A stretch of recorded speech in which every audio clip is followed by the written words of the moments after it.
gondolat bánt engemet. Ágyban párnák közt halni meg,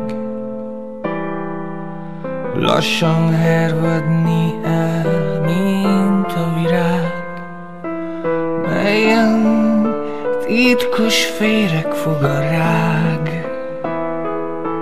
Elfogyni lassan, mint a gyertyaszál,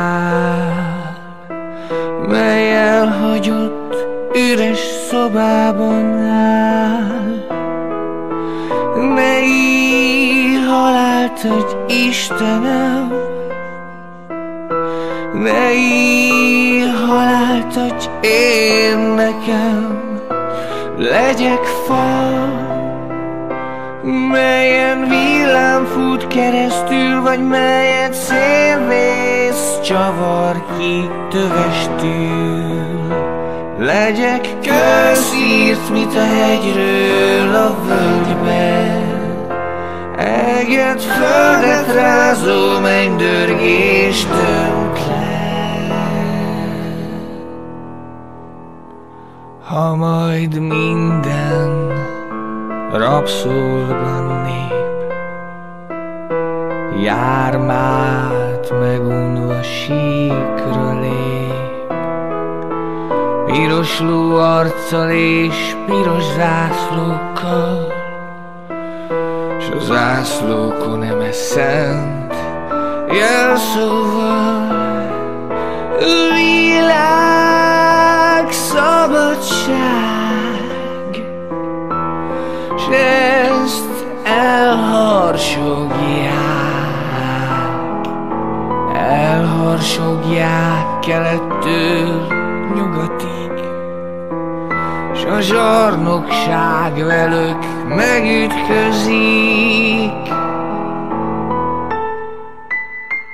Ott essem el én a harc mezején.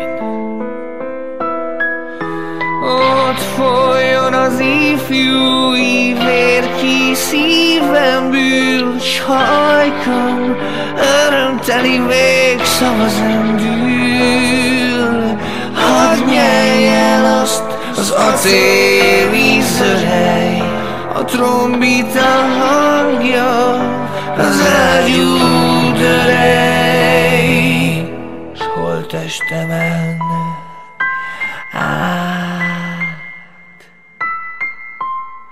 fújó paripák száguldjanak a kivívott diadalra, s ott hagyjanak engemet összetiporva.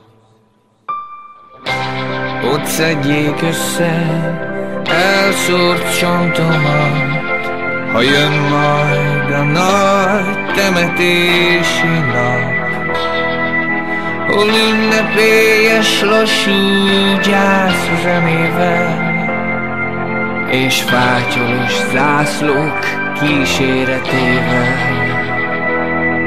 A hősöket egy közös sírnak adják, kik érted haltak szent világszabadság.